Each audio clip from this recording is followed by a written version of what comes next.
This is question number 5 on geometry homework number 14. The question says, find the measurement of x. And so let's inspect this triangle and figure out what strategy we can use to figure out the measurement there. So I'm looking at this triangle. I have a right angle down here in this corner, that's 90 degrees. I have this angle labeled, which is 60 degrees. And if I know that all the angles of a triangle have to add up to 180, then I know that this missing angle has to be 30 degrees. So this is one of our special right triangles, the 30, 60, 90 triangle. If you look at your steps from yesterday's work, you have 4 steps. The first step says label the sides of the triangle using the measurements or using the formulas from the diagram. So I know that my hypotenuse is 2x. I know that my short leg is x. And I know that my long leg is x square roots of 3. That's my first step. Second step, I need to match up the known side and write an equation. So if we look at what we have here, this side right here, it just told us it was x. We don't know that number, so that's not our known side. Down here, again, it did not give us any measurement, so we don't know that side, so it's not our known side. Over here, it gave us the measurement, so these two can be matched up. When we say write an equation, we're going to put an equal sign in between those two. So I'm going to say 2x equals 4 square roots of 3.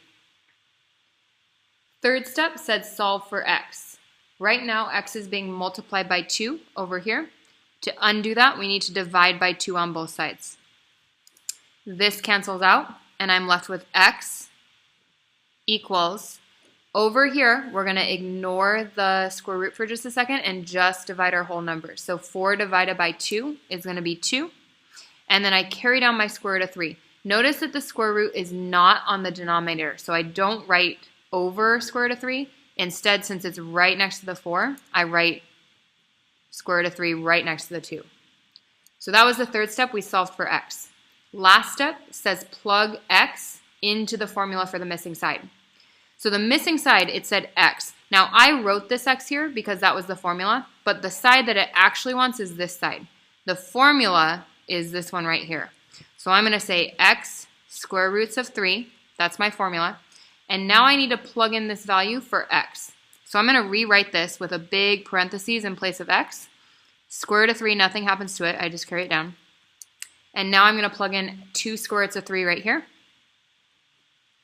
Just like we talked about in class, technically this is 2 times the square root of 3 times the square root of 3.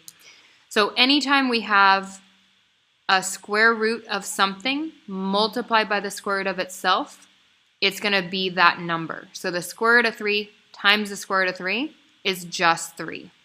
I'm going to carry down the 2 times, and 2 times 3 is 6. So the measurement of your missing side over here is 6.